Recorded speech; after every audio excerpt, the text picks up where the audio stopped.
Tudo bem, Teixeira? Boa tarde. Tudo bem, Dalcha? Muito boa tarde. Muito boa tarde. Vamos começar nosso evento. Eu queria dar uma boa tarde a todos os participantes, né? Nós estamos aí com um número bastante elevado de participantes. É com imenso prazer, então, que eu anuncio esse quinto evento da série Os 30 anos da FNQ. Esse ano nós fazemos aniversário de 30 anos e, para quem não nos conhece, a FNQ ela foi criada em 1991 por 39 empresários na época para fazer frente a uma abertura de mercado que o presidente Collor, né, já anunciava, né, e era muito temida, né? Então a FNQ foi criada para, vamos assim, inserir no mercado brasileiro, na indústria brasileira, o conceito mais moderno possível que já existia no mundo de modelos da qualidade, né? E com isso as empresas poderiam se preparar, fazer frente a essa tendência de abertura, e também foi criado um prêmio, né? Então as empresas que se destacavam poderiam então se candidatar a esse prêmio e aí serem reconhecidas. Então por isso que a fundação começou como Fundação Prêmio Nacional da Qualidade. Só um instante aqui. Então, desde lá nós evoluímos, né? A FNQ deixou de ser uma fundação, vamos dizer assim, correlacionada com qualidade, porque depois de muitos anos, qualidade passou a ser um tema, né? Um processo já inserido nas empresas, e nós, então, comutamos, né? Nós nos desenvolvemos cada vez mais, inclusive junto com os parceiros mundiais, para o conceito de excelência da gestão, né? Então, nós hoje temos um modelo de gestão chamado MEG, Modelo de Excelência de Gestão, que está na sua 21ª edição. Então, de tempos em tempos, a gente evolui com esse modelo. São 8 fundamentos que esse modelo traz, e a gente atualiza, então, essa sistemática também junto com outros países. Então, nós estamos atualmente na 21ª edição.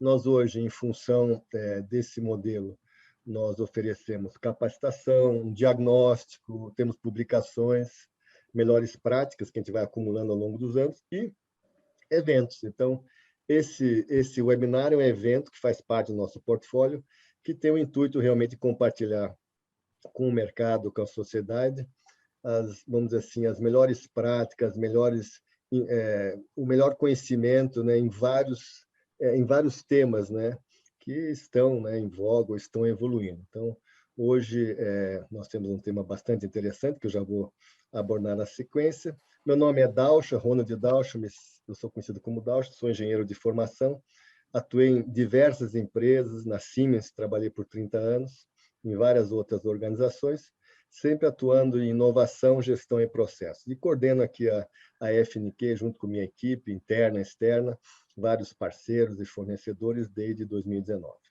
Bom, queria novamente dar a boa tarde ao Teixeira. Tudo bem, Teixeira? Tudo bem, Dalcha, tudo bem. Muito obrigado por ter aceito nosso convite, né? O Teixeira é um profissional super respeitado, né, em inovação e no movimento industrial. Ele atua fortemente na defesa dos interesses, né, da indústria, para tornar realmente o ambiente cada vez mais competitivo. E, como eu falei, ficamos muito honrados de conseguirmos achar uma agenda do Teixeira para bater um papo conosco. Só para nós, vamos assim, conceituarmos o Teixeira, eu tive que fazer aqui uma redução muito grande. Teixeira, peço desculpas no teu histórico, mas eu vou falar um pouco de você. O Teixeira é engenheiro de produção da Escola Politécnica, da USP, é mestre em administração de empresas pela Escola, né, de Administração FGV, é professor da Escola de Administração também da FGV, no Departamento de Produção e Operações, desde 74, e é presidente do Conselho de Inovação e Competitividade, do qual também participo, então, que é o CONIC, conhecido como CONIC da Fiesp.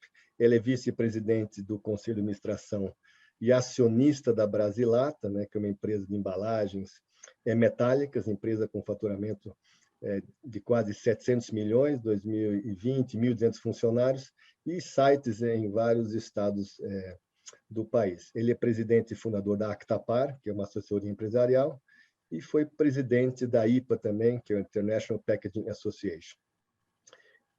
Foi diretor superintendente da Brasilata por 37 anos, empresa escolhida por 5 vezes pela revista Época Negócios como uma das mais inovadoras, não poderia ser diferente com uma pessoa, né, com esse perfil no comando, e também foi escolhida pela HSM em 2013 como um dos 100 líderes que estavam mudando o Brasil. Então, Teixeira, novamente, muito obrigado. Eu relendo aqui, eu fico super realmente honrado com a tua participação. E a ideia de realmente, Teixeira e as pessoas que estão participando aqui, a gente, né, fazer, né, esse nosso evento com base num bate-papo, né, em cima de perguntas e respostas. Vocês têm acesso aí também, né, ao bate-papo, onde peço que vocês façam as perguntas, né, e eu, na medida do possível, ou durante, ou mais para o final, a gente vai passando, né, para o Teixeira, e se por algum motivo não for possível encaixar no prazo do nosso evento, a gente, então, responde para vocês na sequência. Bom, eu vou começar, Teixeira, pode ser? Está preparado? Sim, eu quero só dizer que é uma honra e uma satisfação estar aqui na FNQ com você. Eu sou também membro do conselho da FNQ e é uma satisfação muito grande estar aqui com vocês, uma honra. Fique à vontade, Tá bom. Vamos lá. Ok. O tema nosso hoje é inovação horizontal. É um conceito e uma prática que o Teixeira vem defendendo e desenvolvendo há muitos anos e praticando. Mas antes de entrarmos no horizontal, eu queria saber um pouco do Teixeira, se fala tanto inovação, né?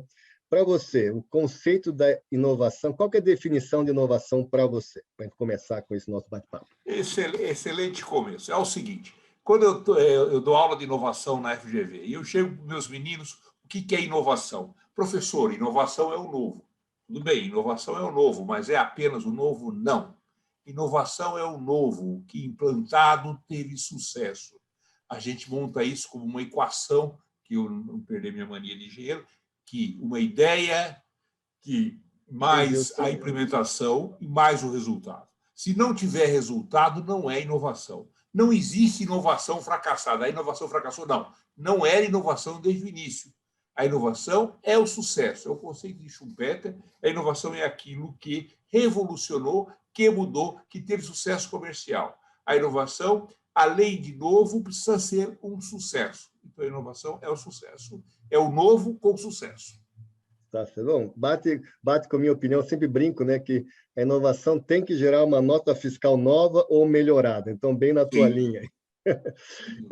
Então, pelo que você está falando, não é uma opção uma empresa ser inovadora ou não. Não, é uma opção, sim, é porque a inovação é o seguinte, todas as organizações têm inovação. O fato de existir organização já é uma inovação, se a gente pega a definição que inovação é algo novo que implementado deu resultado. Agora, tem as organizações inovadoras, que são aquelas que vivem da inovação, que elas vivem da inovação em produto, processo, vamos pegar a Google, por exemplo. Então, é uma opção estratégica ser inovadora. E não depende necessariamente do setor. Claro que as empresas que estão na fronteira são obrigatoriamente inovadoras, mas a empresa da qual eu sou acionista, que eu fui CEO há muito tempo e atualmente sou vice-presidente do conselho, é uma empresa de latas. Ela não teria de ser inovadora, e ela é. Por quê? Por opção. Ou seja, a estratégia pode conduzir, sim, à inovação, a empresa buscar competir por resultar por coisas novas que tenham sucesso. Então, diria que a inovação é uma opção, sim. E a opção tem de vir da alta gestão, tá certo? Que diz, eu vou competir pela inovação, o que não é fácil, poucas empresas conseguem. Segundo a literatura, apenas 1 em cada 100 são inovadoras no sentido de viver da inovação. Legal. Então, pelo que você explicou, vamos assim, a inovação é uma opção, mas talvez pelo que você falou, pelo que eu entendi, o formato da inovação é uma opção. Ou seja, pelo que você está falando, inovação não é necessariamente fazer pesquisa em desenvolvimento, nem ter uma inovação tecnológica. Claro, pesquisa e desenvolvimento, claro que traz inovação tecnológica, tá certo? Mas dizer que a inovação se confunde com P&D é um terrível engano. A inovação é o resultado. Claro que se for de tecnologia e vier do P&D, pode ser, inventei uma nova tecnologia que me deu resultado. Mas a maioria das inovações, pasmem, senhores, não são tecnológicas. Não são tecnológicas, são inovações de processo, são inovações de gestão, são inovações de modelo de negócio. Vou dar um exemplo aqui. Vamos pegar Starbucks, uma empresa de 30 bilhões de dólares, tá certo? Um dia, um comprador americano foi para a Itália, comprava café, viu o café, resolveu, voltou para Seattle, montou uma lojinha de café, chamou... Ele criou um sistema novo. Ele não inventou um novo tipo de café, não teve pesquisa e desenvolvimento, porém criou uma empresa de 30 bilhões de dólares. Vamos dar um outro exemplo. Starbucks, uma empresa de aviação. O dono da Starbucks desenvolveu um sistema ponto a ponto em aeroportos secundários, onde não tinha comida de bordo, não tinha serviço de bordo, não tinha lugar marcado, e baixou terrivelmente os preços. E teve um grande sucesso. Um detalhe sobre Starbucks. Quando eles criaram, em 73, eles criaram a primeira linha ia de Tucson a Dallas, tá certo? E essa linha, eles cobravam por essa linha $69. E aí, numa reunião de conselho, você está ficando maluco, o pessoal cobra $150. Eu podia cobrar 99 e ganharia muito dinheiro. Vocês estão enganados. Eu não estou competindo com as outras companhias de aviação. Como não? Eu estou competindo com os ônibus. E ele criou um mercado fabuloso, o Oceano Azul. O que tem de tecnologia nisso? É marketing. Então, ou seja, a maioria das inovações, elas não são sequer tecnológicas. É claro que existem inovações tecnológicas de altíssimos resultados. É outra conversa. Mas a grande quantidade das inovações não são sequer tecnológicas. Então, dizer que precisa ter uma área de P&D, eu não tenho tecnologia porque eu não tenho P&D, não é nada disso. Eu não tenho inovação porque eu não tenho P&D. Inovação não é necessariamente tecnológica. Entendi. Bom, acho que nós conceituamos bem o que é inovação, né, na tua leitura e na tua prática. Então, eu vou passar agora praticamente para o tema principal do nosso evento, né, o conceito da inovação horizontal, né, a inovação que você fala assim, a partir das pessoas, e é um conceito que você defende, estuda, desenvolve e pratica. Então, eu deixo aberta a palavra para você, para realmente a gente entender, né, o que está atrás dessa expressão, desse conceito de inovação horizontal. Bom, a inovação horizontal, por trás dela, tem a cultura interna da inovação. A mudança é algo complicado, pode dar errado. Quem é que nunca ouviu a frase "não se mexe em time que está ganhando"? Então, o pessoal tem receio da mudança. Quebrar esse receio é criar a cultura da inovação. E a cultura da inovação, ela se cria com todo mundo se envolvendo. E isso foi, na verdade, podemos dizer que a empresa que deu esse grande impulso, não foi a que criou o conceito, mas que deu o grande impulso, foi a Toyota, onde ela permitiu que todo mundo abriu os canais para todo mundo participar e dar ideias. Então, a inovação horizontal é a inovação que vem de todos os empregados, especialmente os de linha de frente, e que é difícil de entender. Por quê? Porque o pessoal fala, não, o pessoal lá de linha de frente, da planta, do chão de fábrica, não tem capacidade de inovação. Engano, porque eles conhecem o sistema, eles conhecem o processo e eles sabem fazer mudanças que trazem os resultados. A inovação horizontal, eu não nasço por acaso. A minha empresa, da qual eu sou acionista e hoje sou vice-presidente do conselho, eu criei esse sistema em 1987, lá na Brasilasta. Portanto, tem aí bem mais de 30 anos. E esse sistema era um sistema, quando nós implantamos o sistema Toyota de produção, nós tínhamos um problema de comunicação. Esse sistema não visava as ideias, visava abrir o canal de comunicação. Mas, no entanto, vieram milhares de ideias, algumas delas deram inovações fantásticas, que deram patentes, e fez com que a empresa, que era uma empresa pequena, se transformasse esses anos todos na maior do setor, um crescimento fantástico, muitas vezes maior que o crescimento do setor, um setor muito maduro, que não era de se esperar pela inovação. A empresa cresceu pela inovação, pelos produtos novos, pelos novos processos, novas formas de gestão. E aí nós desenvolvemos o conceito de inovação a partir de todos os empregados, e que chamamos de inovação horizontal.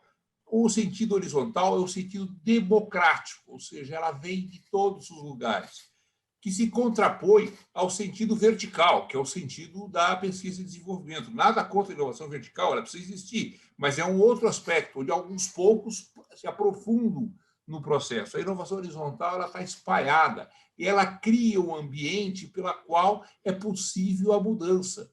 São inovações geralmente pequenas, de baixo risco, muito embora eventualmente possam surgir ideias geniais. E aí nós desenvolvemos a empresa. A minha empresa ela foi por 5 vezes escolhida, como já foi dito, uma das mais inovadoras do Brasil. Ela ganhou o prêmio FINEP, em 2008, como a grande empresa mais inovadora do país, num setor maduro, um setor que tinha tudo para ser um setor seguidor, não de inovação. E ela se desenvolveu, se tornou a líder, cresceu. Hoje é uma empresa que está faturando, considerando os últimos 12 meses, ela faturou $1 bilhão, está certo? E está crescendo num setor que é um setor declinante.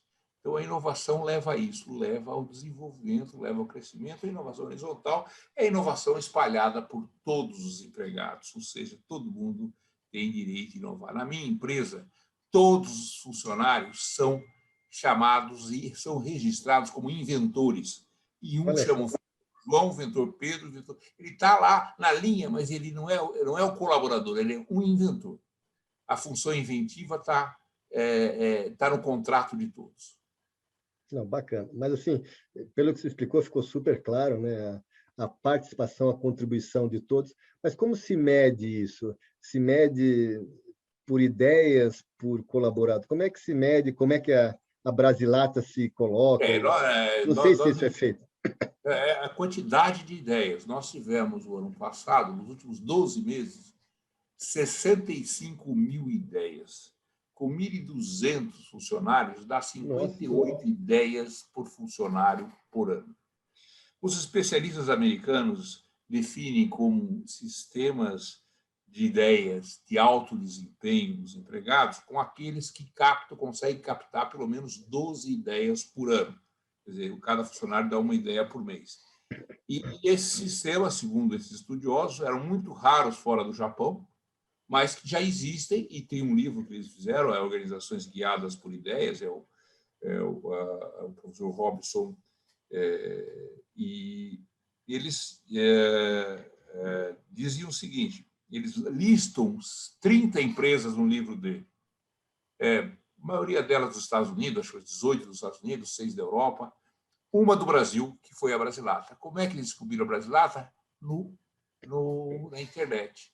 Hoje, quem tem um site em inglês não é mais anônimo. Eles descobriram, eles queriam escrever um livro sobre empresas que tinham sistemas de ideia de alto desempenho, viu a nossa quantidade de ideias, eles vieram aqui nos procuraram e ficaram impressionados, tanto que eles dizem no livro que a gente é um dos melhores sistemas que eles conhecem, e eles conhecem mais de 300 sistemas no mundo. Então, aí, a partir daí, até por conta de eu ser também professor, tive contato com os professores, o professor Robson e o professor Schroeder, e aí nós começamos a trocar informações, e foi que me levou para esse lado. Quando eu me aposentei como CEO, eu falei, bom, CEO já tinha 68 anos, estava na hora de aposentar, preparei muito bem meu sucessor, que é o neto do meu sócio, um garoto fantástico, que tem 40 anos, com toda a força. Falei, agora é o seguinte, eu vou para a academia. Eu já dava aula como professor extra-carreira, que tem os practitioners, que a FGV tem sempre alguns executivos que não são professores de carreira. Eu era um deles. Eu fui lá, voltei a dar aula, fiz o mestrado, estou terminando agora o doutorado, mas e resolvi estudar esse assunto e me dedicar a isso. E aí um amigo meu me chamou para implantar isso, e eu já implantei isso numa empresa. Estou implantando esse sistema na Alemanha, a nossa empresa está implantando na Alemanha, o que é raro, porque a empresa que nós implantamos aqui era uma filial alemã, e gostei disso e fiz esse conceito, inovação horizontal. É inovação a partir de todos os empregados. A inovação não está circunscrita apenas a P&D ou apenas em marketing, vamos supor. Ela é de todos, assim com a correspondência com a qualidade. O mesmo conceito que levou à expansão da qualidade, que nós tivemos aqui com a FNQ. Mas a qualidade desenvolvida no Japão, também a Toyota, quando desenvolveu o sistema, colocou qualidade é dever de todos.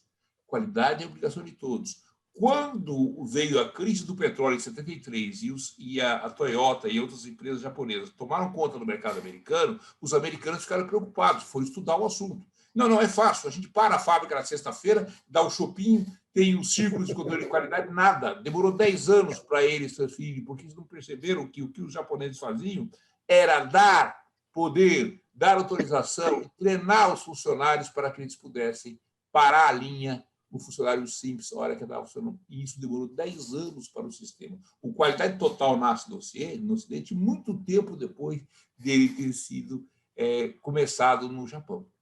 E essa questão da qualidade que eu levo para a inovação. A inovação, dever de todos, é a qualidade, dever de todos. A inovação horizontal está para a inovação, assim como a qualidade total está para a qualidade. Bacana, interessante. Ô, Teixeira, eu vou passar para você uma pergunta da Sandra Vu, inclusive uma colega minha da Poli, da USP, de muitos anos atrás, não muitos, tá, Sandra?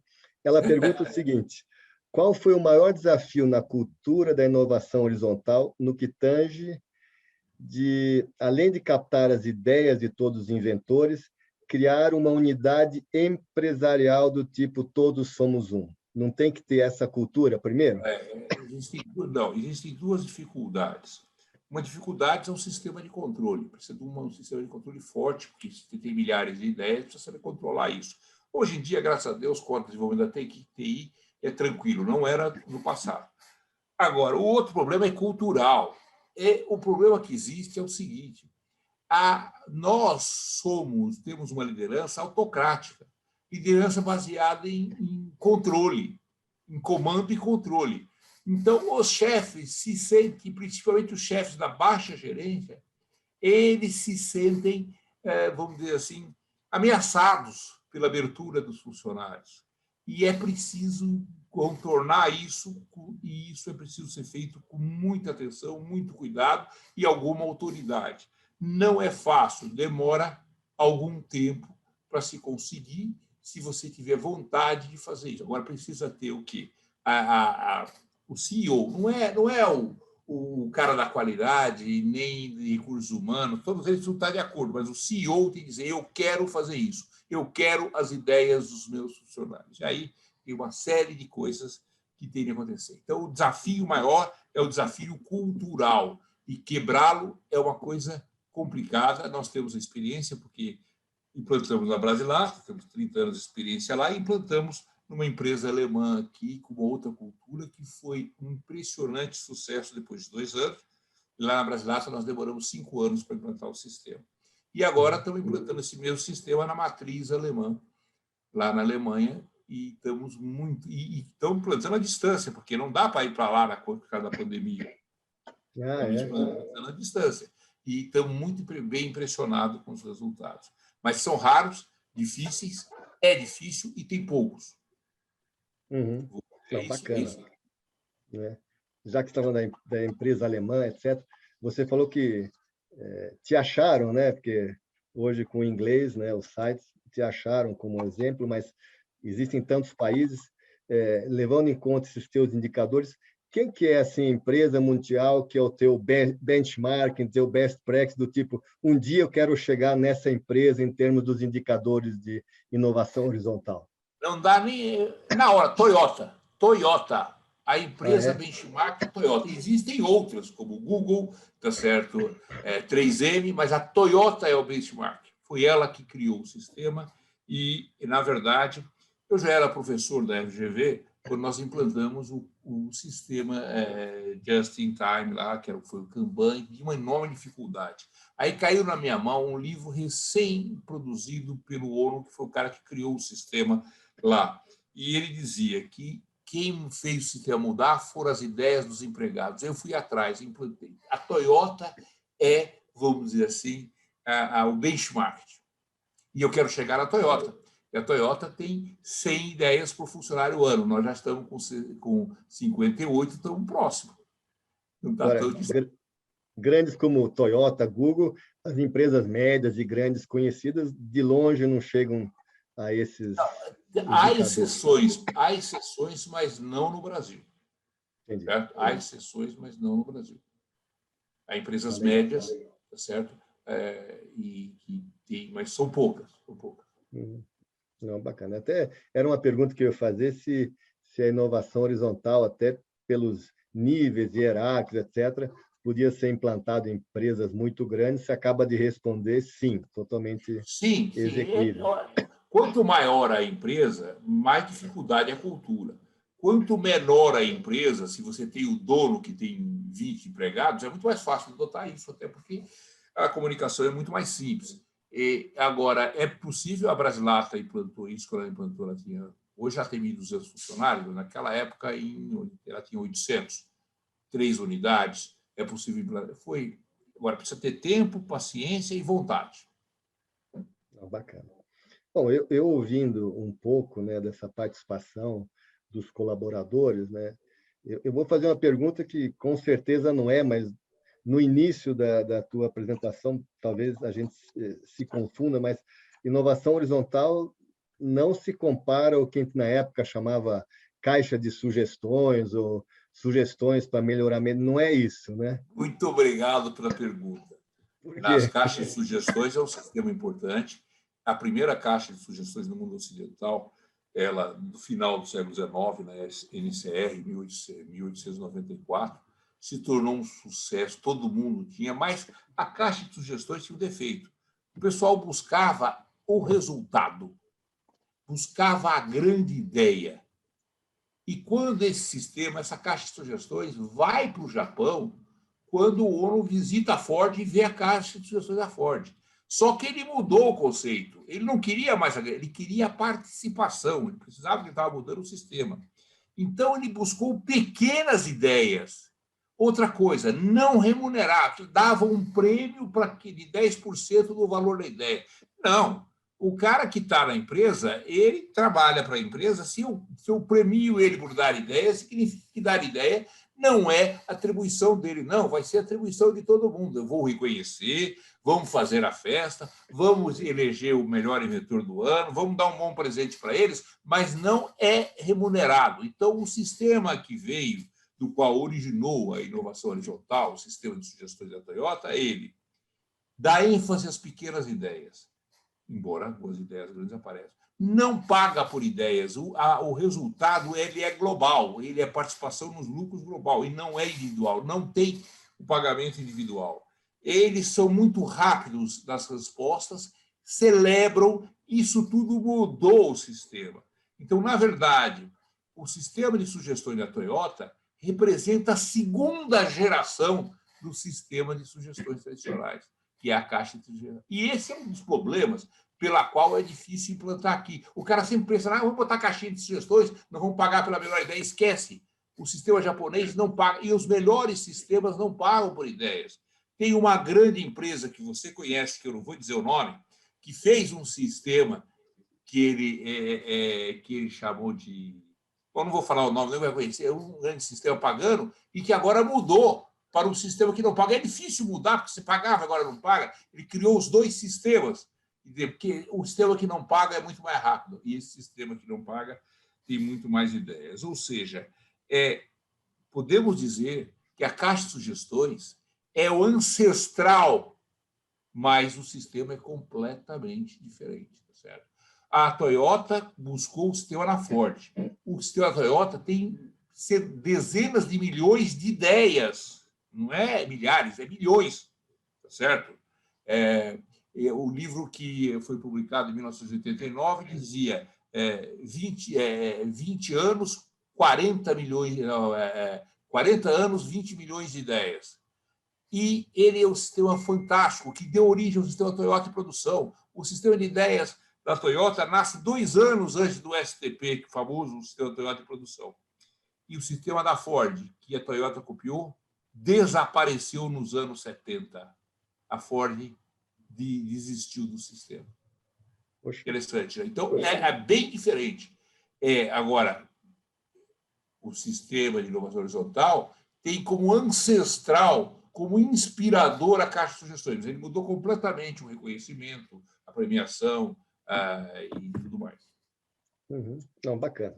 Eu vou aproveitar e juntar 2 perguntas aqui, que você explicou bem como deve ser o como, né? Você até explicou o ancestral do que seria inovação horizontal, mas se volta aqui a uma pergunta, primeiro, se é para isso vingar, para um projeto assim vingar, um processo, é importante colocar metas de ideias por colaborador, né? Ou, de alguma forma, algum tipo de motivação para que os colaboradores realmente participem com ideias, né? Então, assim, sim, sim, é preciso colocar metas de ideias e premiar pelas metas, e tem que colocar as metas de ideias dos chefes. Os chefes não dão ideias, mas todos os subordinados são ideias que vai para ele. Não número de ideias por funcionário dos chefes. E valorizar isso. Como valorizar? Dizendo o seguinte: olha, vamos premiar.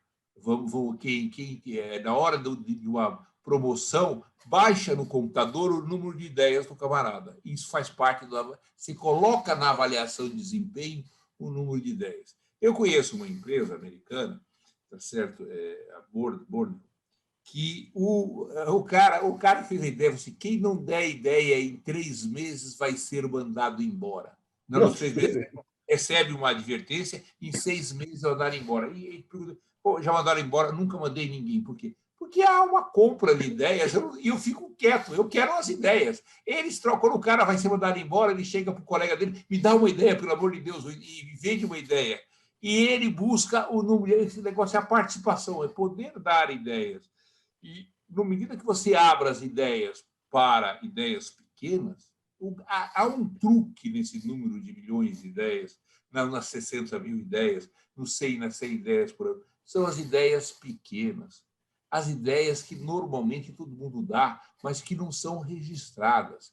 Viram conhecimento tácito, não explícito. O camarada na prensa lá viu que se ele aproximar a peça num outro ângulo, ele produz um pouquinho a mais. Não fala para ninguém, ele aumenta a produtividade. O dia que ele sai de férias, entra um cara no lugar dele, cai 5% da produção, ninguém sabe por quê. Porque isso não foi para o manual. Então, o seguinte, e a Toyota tem um negócio muito legal, registro de ideias executadas. Ele fez isso e fala para o chefe dele, eu fiz isso, o chefe dele vai tocar e aquilo vai para o manual. Ou seja, as pequenas ideias vão para o manual. O cara passou ali no banheiro, tinha uma torneira lá no fundo vazando. Estava vazando, ele diga, tem uma torneira vazando, alguém conserta. Ele fica orgulhoso de ver que no dia seguinte consertaram a torneira. E isso se transformou num negócio que virou para todo mundo. Ou seja, as ideias pequenas são a chave. Por quê? Elas têm riscos menores, são fáceis de implementar e trazem a satisfação de quem dá as ideias. Bacana. Bom, você deixou claro que, uma vez que é horizontal e não hierárquico, ou não ligado a uma área de inovação que se chama o P&D, mas você está gerando aí um montante enorme de ideias, sugestões, sejam estratégicas, sejam da torneira que está pingando. Como é que você linka isso, né, com estratégia?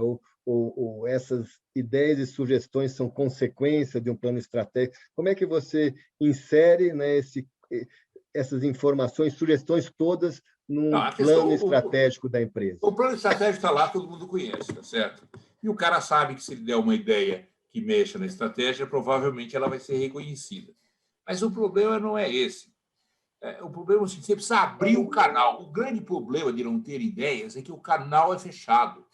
Os chefes não gostam que os caras... Você teria que abrir o canal. Tanto que uma grande diferença do sistema de sugestões é que o sistema de sugestões já previa que os chefes eram contrários e a ideia tinha de ir direto para a diretoria. É errado. A ideia tem de ir para o chefe imediato. E ele tem de ser a favor, porque ele vai ser reconhecido pelo número de ideias de funcionários dele que teve. Ou seja, claro que você estabelece metas, tá certo? Olha, vamos ter nossa... Quando implantamos no sistema alemão, eu falei, eu quero buscar 12 ideias por funcionário ao ano. Por quê? Porque são poucas empresas que tem no mundo. Isso vai buscando o número de funcionários, vai aumentando, vai incentivando.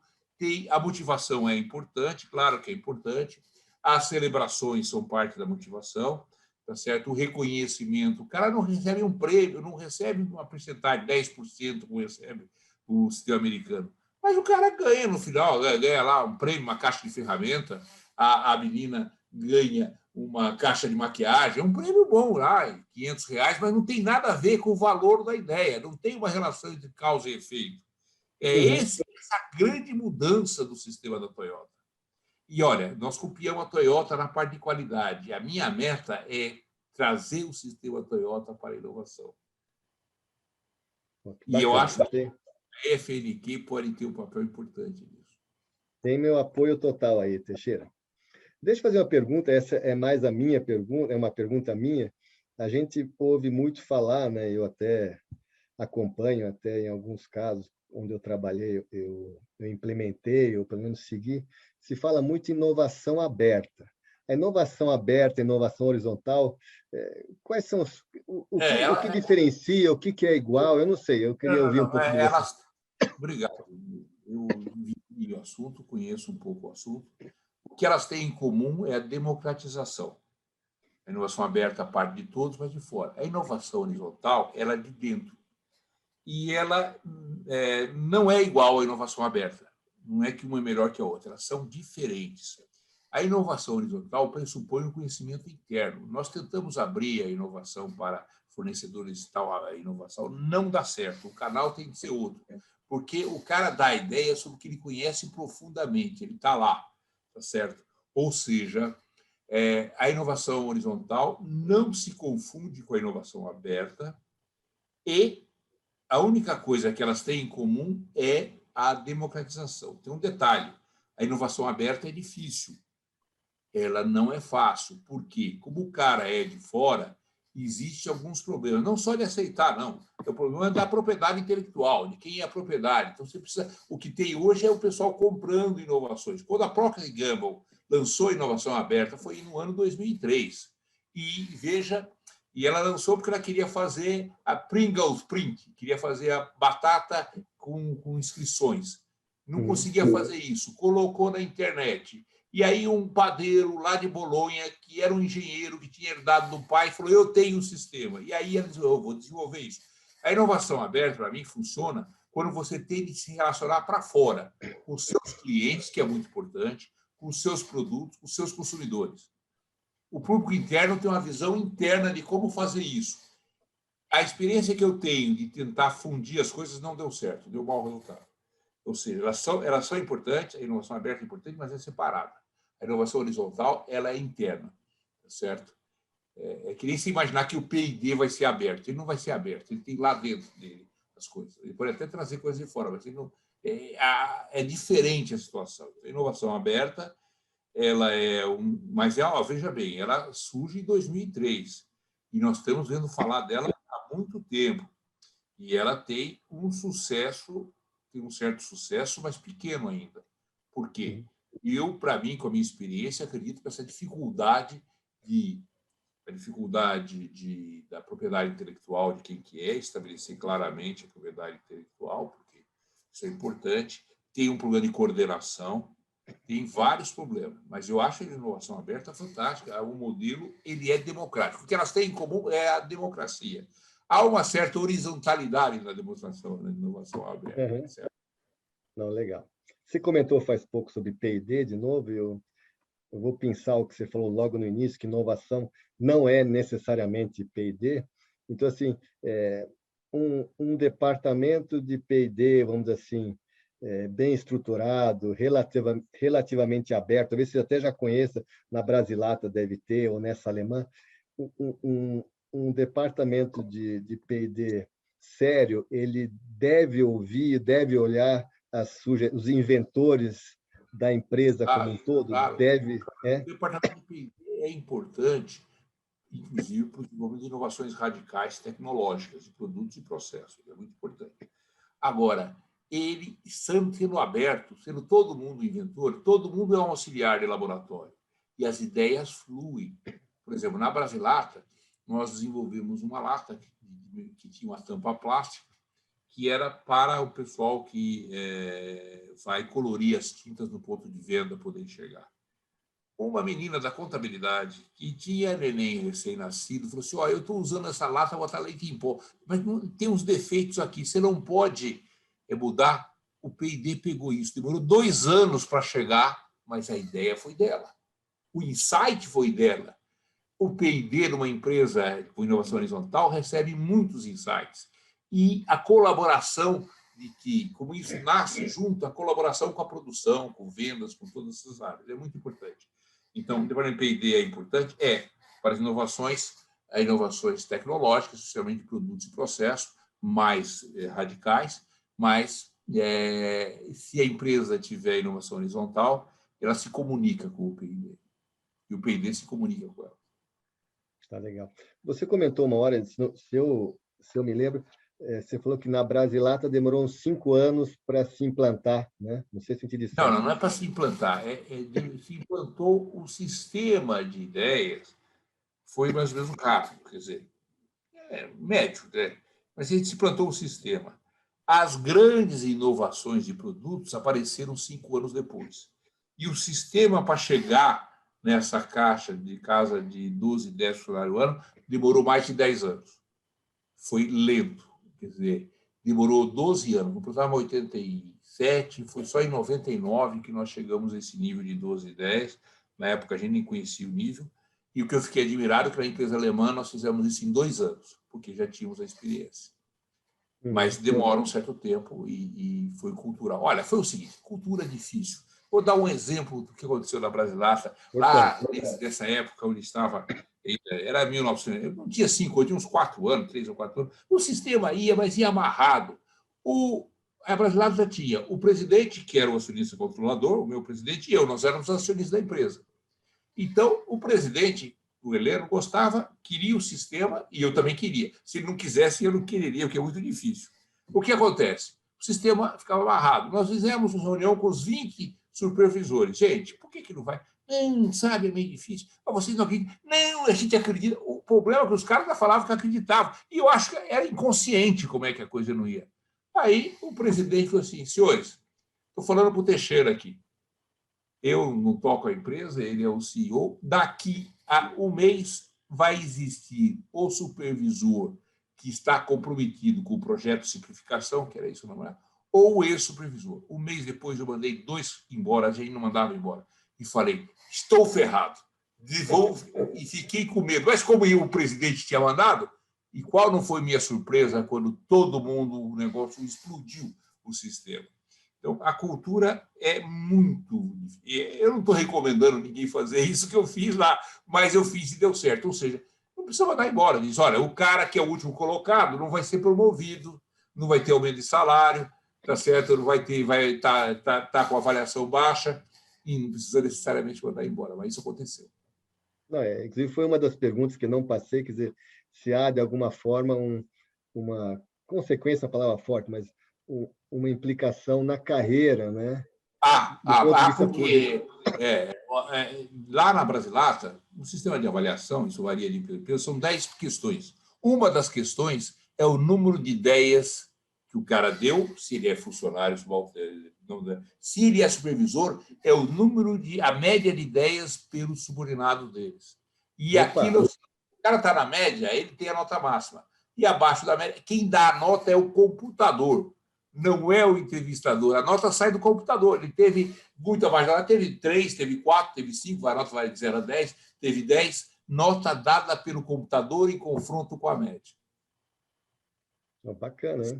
E o cara não pode nem reclamar para o chefe, não. Porque isso foi o computador que deu. Foi você que não deu as ideias, ou que não puxou ideias dos seus subordinados.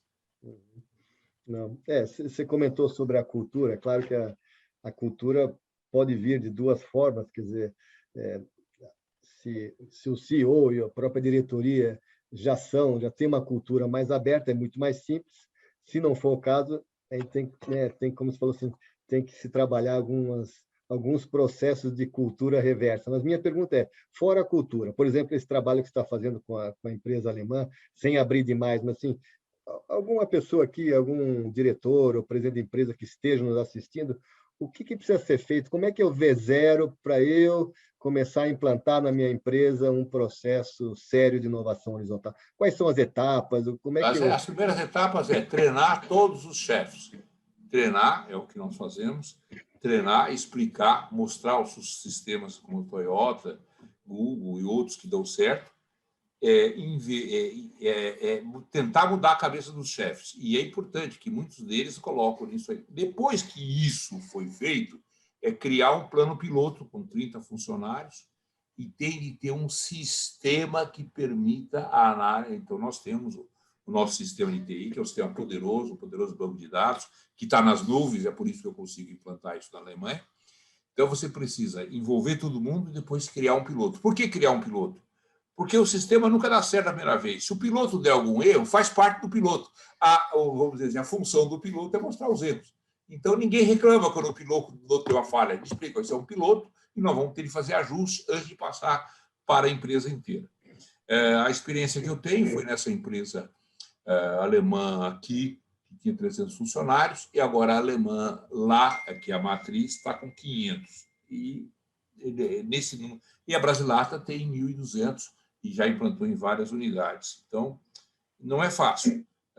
E eu diria que não existe uma solução única, mas passar a cultura é a primeira coisa. Depois escolher um piloto e ter um software de TI que permita esse controle. Legal. Você comentou bem no início que é um processo, um sistema que realmente fomenta, né, a colaboração de invenções, né, dos colaboradores de base, as pessoas com funções mais simples também. Mas agora a pergunta maldosa até, né? Diretores ou até o CEO Teixeira, ele também pode, deve dar ideias? Olha, esse é o único ponto que nós somos diferentes da Toyota. A Toyota pode, na Brasilata não. Por quê? Nós não queríamos a competição. Então, o que nós desenvolvemos? As ideias dos subordinados são do chefe. Todas as ideias do chefe. Quando o chefe tem uma ideia ele chama um subordinado, ou a equipe inteira, ou o subordinado, e dá a ideia para ele. Então, a ideia tem de vir dos não-chefes, sejam eles gerentes, supervisores, coordenadores ou diretores.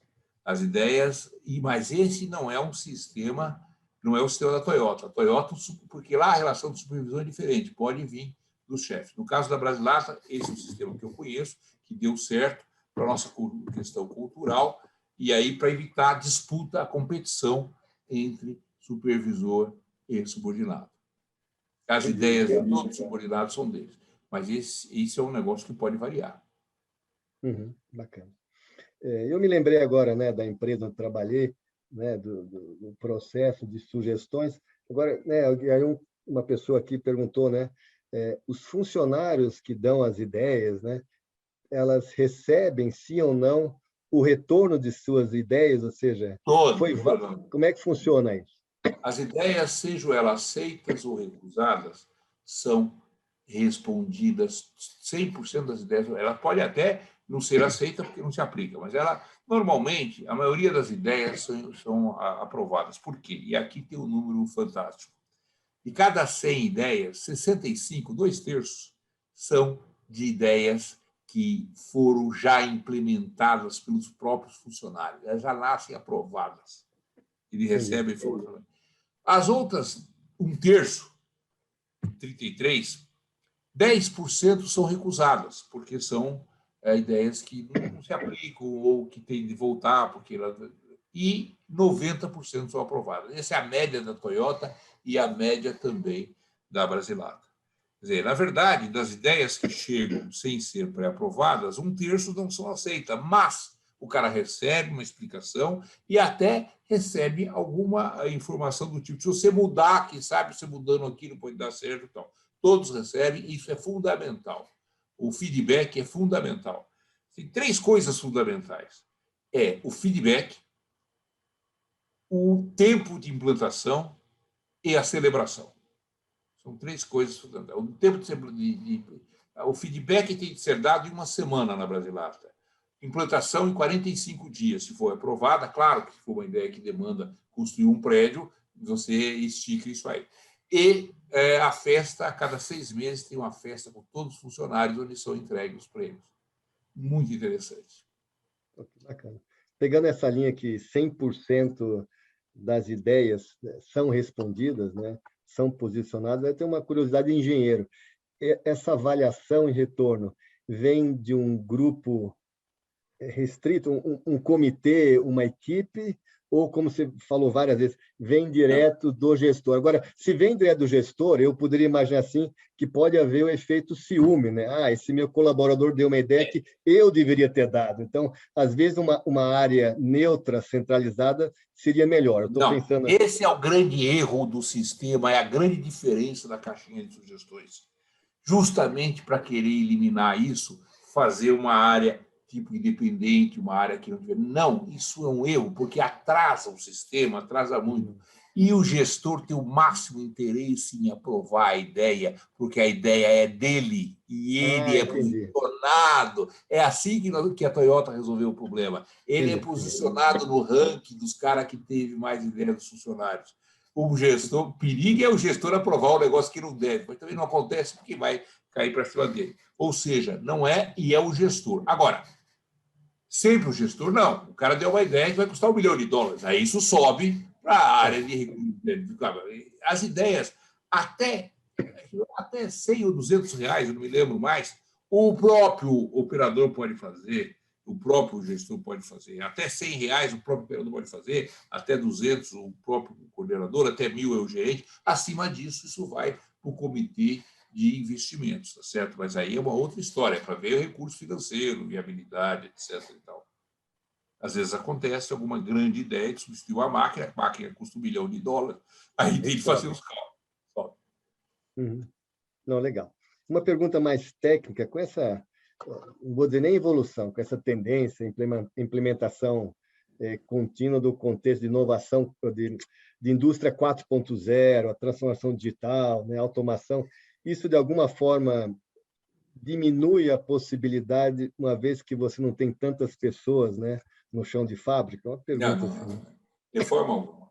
Primeiro, o seguinte, o 4.0 significa que você vai tirar a gente da linha, porque você vai automatizar, usando a internet das coisas e tudo mais. Para fazer isso, você precisa ter a clareza absoluta de que você está automatizando uma coisa que é correta.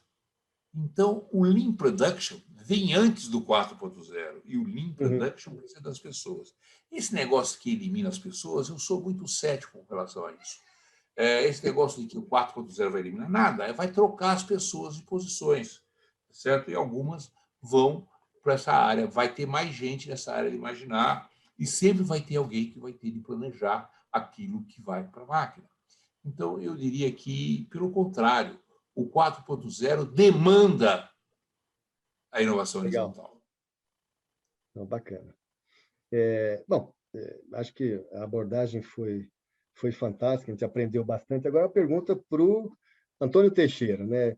Você, com toda a tua experiência, implantação desse processo, desse conceito, por que fazer um doutorado? Em que você está se especializando? Qual que é a tua tese? É inovação. O meu mestrado, a dissertação de mestrado, foi baseado no caso Brasilasta. O meu doutorado vai ser baseado em outras empresas que tenham sistemas de ideias de alto desempenho. O problema é que, por enquanto, eu só encontrei mais uma no Brasil, que é justamente a Ball Aerosol, que foi a empresa que eu assessorei. Mas nós estamos buscando outras, um sistema, e se não der certo, vamos buscar as empresas que a gente já conhece no exterior. Tem essa empresa na Alemanha também. Então, eu estou querendo me especializar, eu sou um pesquisador que tem 40 anos de experiência no assunto. Então eu estou usando... Aliás, chamam pejorativamente isso na academia de pesquisador de fundo de quintal. Pois é, eu sou um pesquisador de fundo de quintal. Analiso aquela minha experiência pessoal que eu tive e eu acho que com isso eu posso dar uma contribuição. E tem uma coisa que você não me perguntou, que você disse perguntar. Da onde veio o nome inovação horizontal? Sim, mas que já acabou explicando, porque tem o vertical e tem o horizontal, Não, por isso mas que... como é que saiu esse nome? Como é que esse Então nome tá bom. ficou? Eu sou diretor da Fiesp, tá certo? E sou presidente do Conselho de Inovação da Fiesp. Em 2017, que me falha a memória, final de 16, começo de 17, esteve no BNDES, esteve na Fiesp, o presidente do BNDES. Aliás, era a presidenta, a Maria Silvia, que eu conheço muito bem, da época foi presidente da CCN, falando sobre o BNDES. E eu fiz uma pergunta para ela. Eu falei, Maria Silvia, qual vai ser a postura do BNDES com relação a financiar a inovação? Não, Teixeira, fica tranquilo, inovação é a nossa prioridade. Vai ter dinheiro para máquinas, para laboratórios, para cientistas, até para construção civil. Falei, Maria Silva, você está falando em P&D, né? Pois é. Aqui nós somos a Casa da Indústria de Transformação, são 120 mil indústrias que nós representamos. Segundo em pesquisa, nos Estados Unidos da América, apenas 1% das indústrias de transformação tem P&D, porque P&D custa caro, e só as grandes têm. Então, você vai conseguir o financiamento aqui para... Nós estamos falando de 1.000 empresas, de 1.200 empresas, e as outras 119 mil? Não tem inovação? Uma oficina mecânica não tem inovação?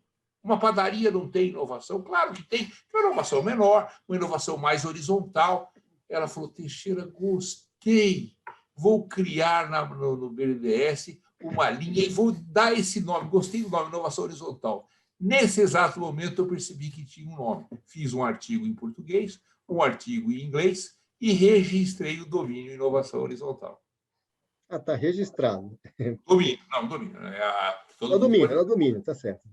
Não, bacana, Domínio. bacana. Inovação horizontal. Ou seja, a inovação horizontal nasceu na Fiesp numa conversa da diretoria, e eu como diretor, com a presidente do BNDES. Tem 30 anos isso. 13. Foi em 2017, 4 anos. Surgiu o nome. Depois, a minha tese é de 2018.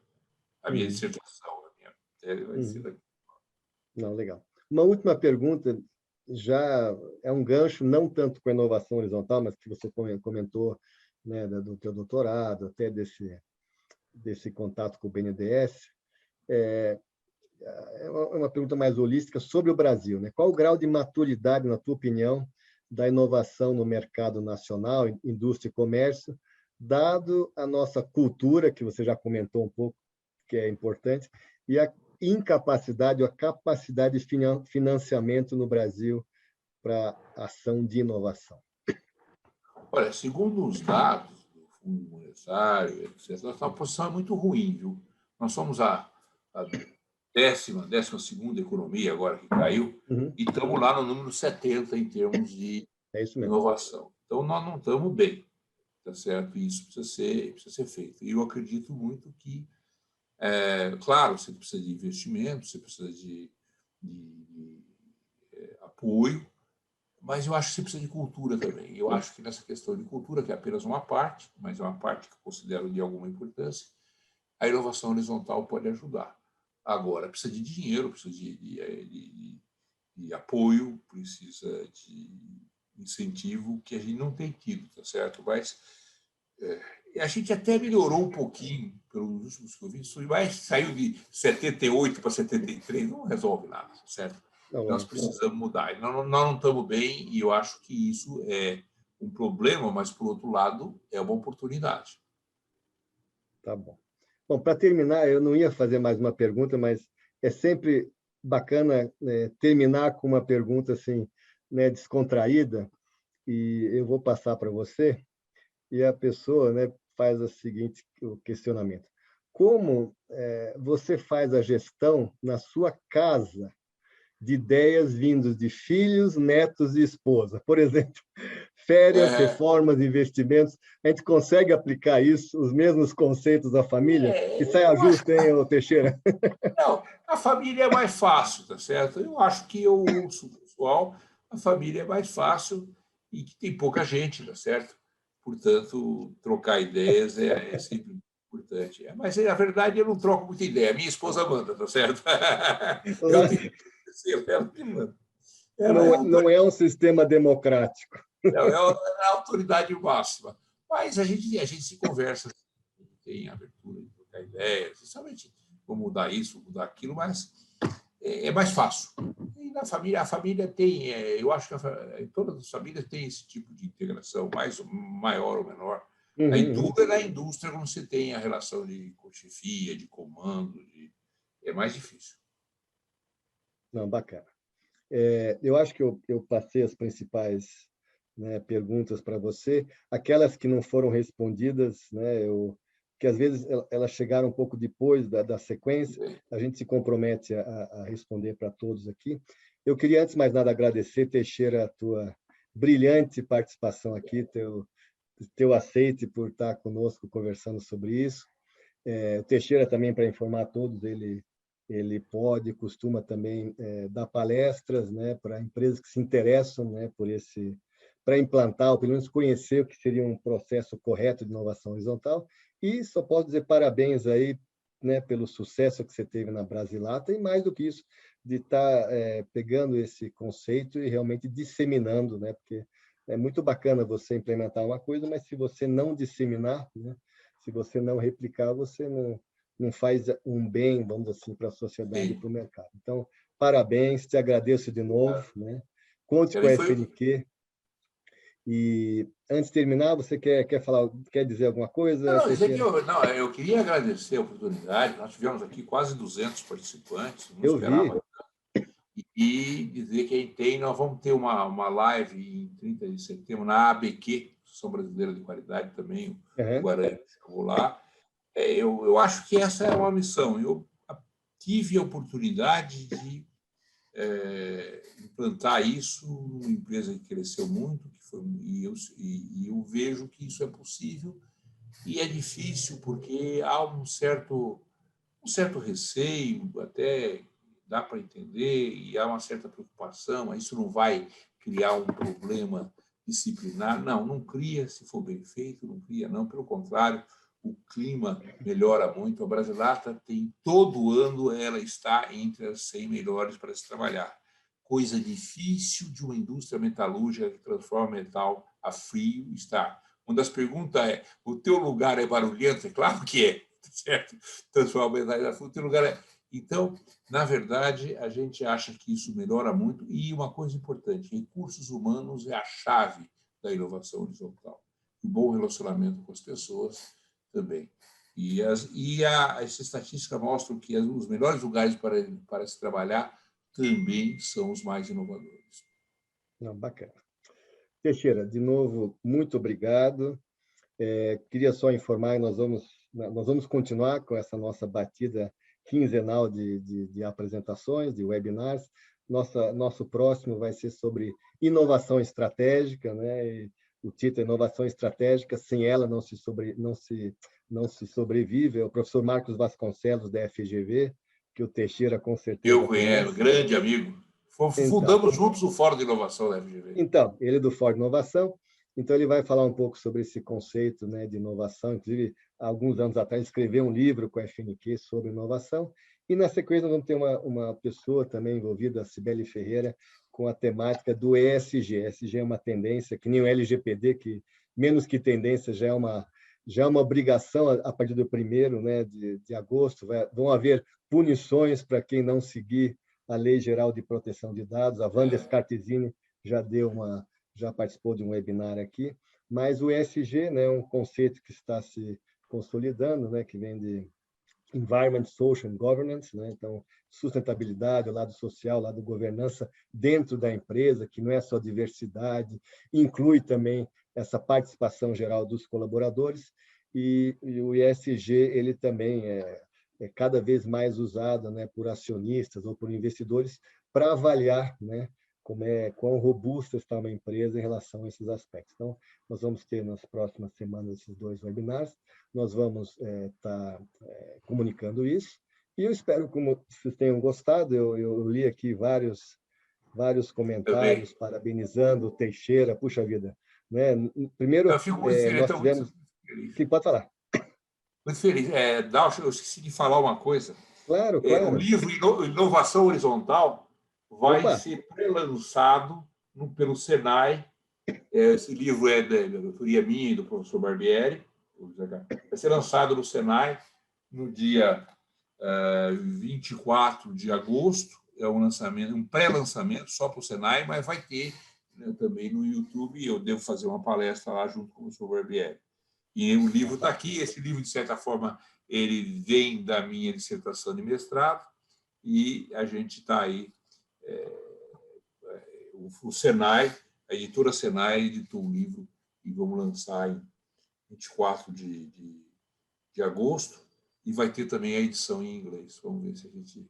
Bacana. Eu já te ameacei que eu quero um exemplar autografado por você, por favor. Será uma Então, tá bom. satisfação. Teixeira, muito obrigado. Espero que todos realmente tenham gostado. Pelos feedbacks ficou bem claro.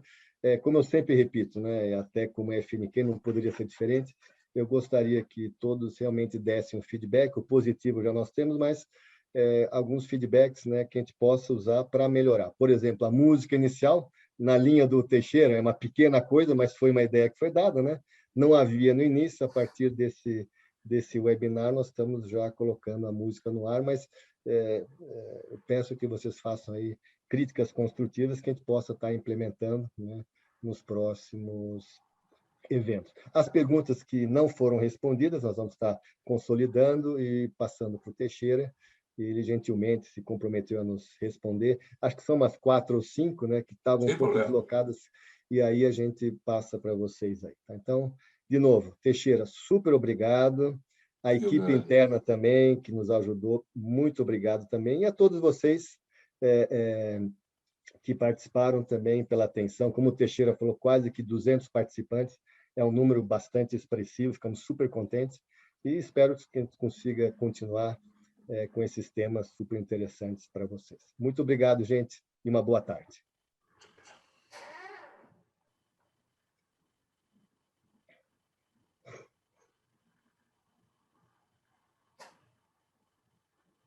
Estamos só nós, Patrícia? Não, o Fernando, ele precisa, acredito que, finalizar. Agora as pessoas estão se retirando. Não, também é que desapareceu. Ah, está aqui, o bate-papo está aqui, não tinha visto. Muito bom. Teixeira, foi pode muito fechar, bom. viu, Dalcio? Foi O que eu ótimo. queria, eu gostei demais do bate-papo, eu queria copiar isso aí.